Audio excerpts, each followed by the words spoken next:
I know I do this a lot of press conferences, but I'm going to do it again today because I got to thank God. Because what I'm going to be describing later on could have been a way worse situation with the individual that we had to deal with out there today. And so, as always, thank God. He has a plan for everything. During the worst times or best times, it's all up to him, and he decides what's going to happen. Information right now is all preliminary, still part of the investigation. There's still things that could change, so we'll make sure everybody understands that. The other one, too, is I want to thank our Special Agent in Charge, Mark Brutnell, Florida Department of Law Enforcement. Mark is a superior supervisor at FDLE, great partner with us, and they will be heading up the investigation into the shooting today. The subject's name is Scott Yeomans. His date of birth is 7/8/86. He has an extensive mental health history to harm himself, and he's made statements to harm others. And that's going to parlay into what I'm going to be describing right now, the situation. So at 8:14 this morning, Scott Yeomans is trying to break into a gun store on Little Road, right down the street from here. He starts banging on it. He actually gets a sign, starts trying to get a metal sign, start bashing into the window of the gun store. Next to that gun store is a gas station. And the person at the gas station says, "What are you doing?" And he says, "I'm trying to break into this gun store." After some unsuccessful attempts, he starts walking away. Thankfully, they properly notified law enforcement and said this person was trying to break into a gun store. Very suspicious. Police find this individual. So one thing to make sure you're aware is right now he is being charged with that attempted burglary into the gun store along with ag assault on law enforcement. So the deputies start bowling in the area. They find the subject about 200 yards north on Little Road. The detective is the first one who spots him. Detective gets out of the vehicle.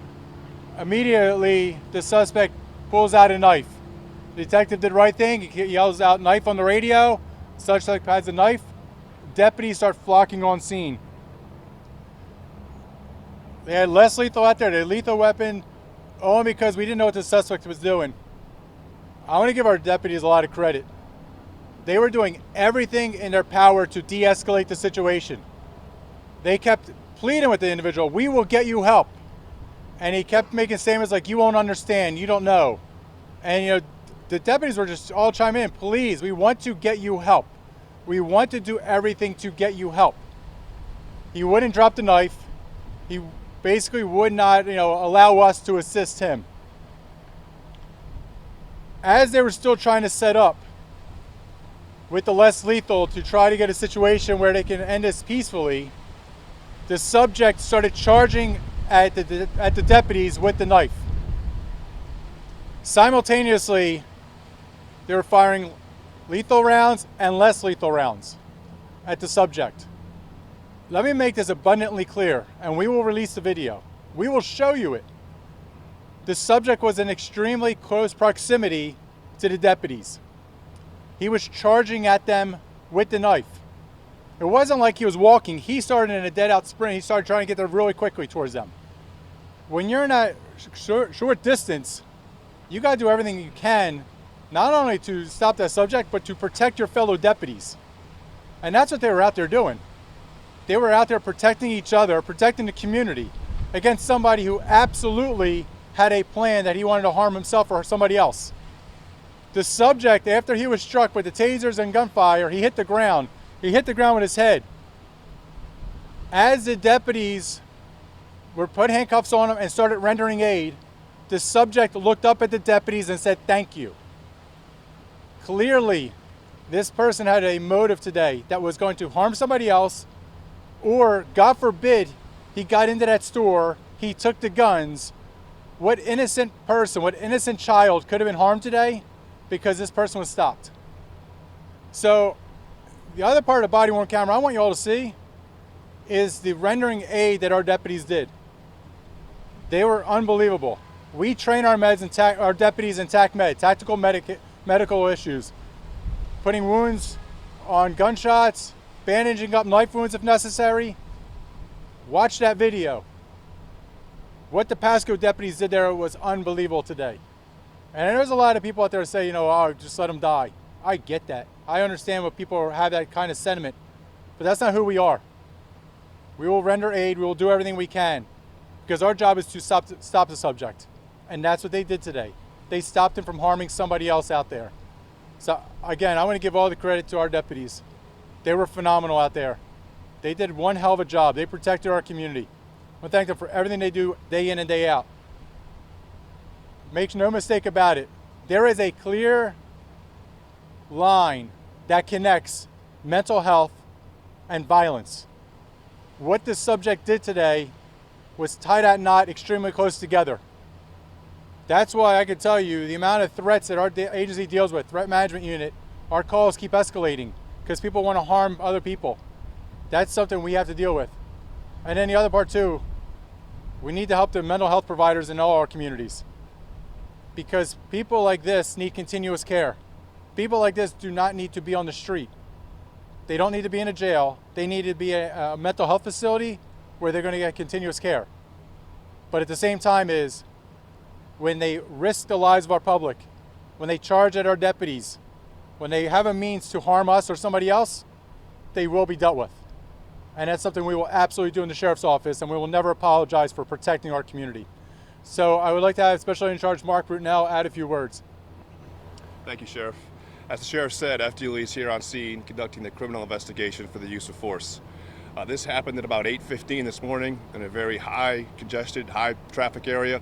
So I'm asking the public, if you were in that area and you saw this, heard gunshots, or you were a witness and you left the area, please contact our office. We'd love to talk to you. There's a lot of folks that stayed, have given us great interviews, but I saw some digital evidence today that leads me to believe that a lot of folks left, rightfully so. But if you would like to, please call us. The number is 1-800-226-1140, and we can schedule a time to come interview you. Thank you very much. I appreciate it. Thank you, Sheriff.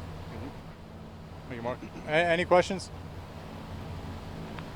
The gun store owner mentioned that people had told him that this same guy was trying to break into other stores that night recently. Have you heard anything about that? I haven't gotten it. That's why I go back to Special Agent in Charge Mark Brunell saying, if anybody has any information, please let us know. This incident happened on Little Road. And like Special Agent in Charge was saying, traffic was stopped on southbound lanes where it occurred, but northbound lanes, they were slowing down. People were going, but as soon as shots started going, people started flying out of there. And I get that. You know, people start driving off really quickly. But if anybody has any information, seen him earlier in the day, anything that can help us out, please let us know. Any information he was trying to break into other stores at any locations, please let us know, because the same thing is, he will be held accountable for all his actions. What is his condition right now? He's in surgery. So he was shot, tased, hit his head on the ground, has a nasty gash. Our deputies did everything they could to save him. He's in surgery, but after that, I'm not sure. So we can't say if it's life-threatening, not life-threatening. It was pretty bad. Yeah. Video from the helicopter kind of showed like the parking lot near like the law office was blocked off. Can you just, and then there seemed to be like maybe civilian cars in the area. Can you just maybe provide some more details on like the location and sort of set the scene a little bit? Yeah, so if you go out here, it's on Little Road. Little Road is 6 lanes, 3 on each side, north going southbound. The incident was on the far right lane on the southbound side. There was a law office behind it. There was those people that, you know, we used to have live PD in Pasco County. They had real live PD. They saw us live up and close, and they saw how we handle business. And so there was people sitting in their cars. You know, we were doing everything we can to keep them a safe distance away. The law office was back there, and I will say this. There was an individual who came out of the law office and started filming as we had guns pointed that direction, as there was things going that direction. I'll tell you, people have the right to film. At the same time, is use your common sense. If law enforcement's out there and you know you're in the line of fire, watch it on the news later on. Don't be part of the program. You know, stay away. So there was a lot of congestion out there. There was a lot of people. Northbound lanes were getting jammed up. People were trying to funnel through, and I get it. It's rush hour. People are trying to get to school, trying to get to work. You know, in their standpoint as citizens, it was chaotic. In our standpoint in law enforcement, this is what we do. You know, it's block off the roads, try to get, you know, things moving. As soon as, and this goes back to Special Agent in Charge's point, as soon as the individual was shot and hit the ground, the deputy started rendering aid. There was no way we were going to get fire rescue coming southbound. The only way we were going to get them northbound. So we had to start pushing cars going north so we can get the ambulances coming up northbound to get there as quick as possible. So any witnesses out there that may have seen something, please come forward. You know, hey, you saw it, you saw shots fired, you got out there, we get that. You're not wearing Kevlar, you don't have a gun on you. We understand why you would have left, but at the same time is any information you could provide would be greatly assisted. Was there any concern? I know you mentioned there was a knife, but you weren't totally sure if he had any other weapons, but just with so many civilians around, was there a concern that this could have escalated and other people would have gotten hurt? Yeah, I mean, it's a great point. The fact that, you know, we never know who we deal with if they have a gun or not. Just trying to break into a gun store raises our elevation of threat that, you know, this individual is trying to do harm to other people. He had a knife. The other thing we were concerned with too, and that's why canines were rolling in, we were afraid he was going to take off running. As soon as these calls go out, any local schools notified immediately. We start rolling, hey, just want to let you know this is what's going on. They go through their proper safety procedures. At the same time as, yeah, you got traffic going on. There was no way we were going to allow that individual to start running towards traffic, towards other people. He wasn't going to get out of that situation. One way or another, whether it was handcuffs, whether it was taser, or whether he was getting shot, which was all three of today, he was not going to go out there and harm anybody in our community. Was there an attempted carjacking? No, there was no attempted car. The white car that you may have seen in there, that was a detective's vehicle. So it's an unmarked vehicle. So if your helicopter was flying around, saw that white vehicle exactly on the crime scene, and then saw police cars around it, that white vehicle was a detective's vehicle. Do we know how many gunshots the suspect sustained? There was 3 shooters, 3 law enforcement officers were shooters. And please, it is standard procedure to put them on leave. It's not that they did anything wrong where we're like, you're being punished. It's standard procedure that they're going to be under, on leave. And it's also a time where our chaplains, our family support network, our SISM team can go in there to assist these deputies because, hey, it's a Friday morning for them. This is the beginning of their quote-unquote weekend where they work Friday, Saturday, Sunday. They're probably just starting off thinking, oh, this is my long weekend, getting a cup of coffee, handling calls for service. Deputies did not wake up today saying, oh, I can't wait to be in a shooting. That's not what they do. They want to go out there and they want to come home because I can imagine some of them have to take their kids to go to baseball or sports or whatever game is going on. You know, this is not something that none of us wake up and say we want to get into these situations, but it's something that we all wake up and start our shift knowing we may go into these situations because that's what we signed up to do. So this is spelling of the last name,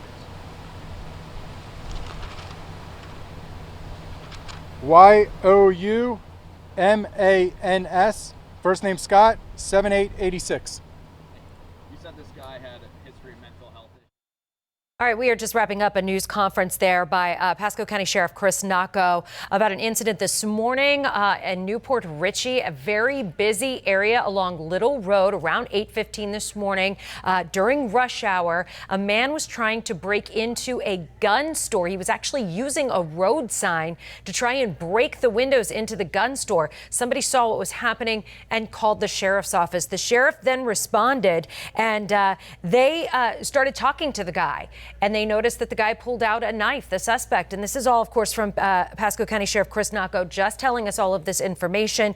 When the man pulled the knife, he said his deputies still tried to de-escalate the situation, told him they would get him help, did everything they could until at one point the man started charging at them at a sprint with the knife. He says they will be releasing the body cam video. He says that is when the deputies began firing at him. They fired gunshots and also tasers. The man did fall to the ground and hit his head. Deputies immediately moved in, according to the sheriff, and started rendering aid to try and help this man who is currently in surgery as we speak. We do not know his condition or how bad it was. The sheriff saying there he was injured pretty badly. The sheriff also mentioning the need for more mental health help in all of our communities. He says because clearly this is an issue, but he also said that when someone with mental health issues has the means to hurt someone, they will be dealt with. So this is a story that we are going to be following throughout the day.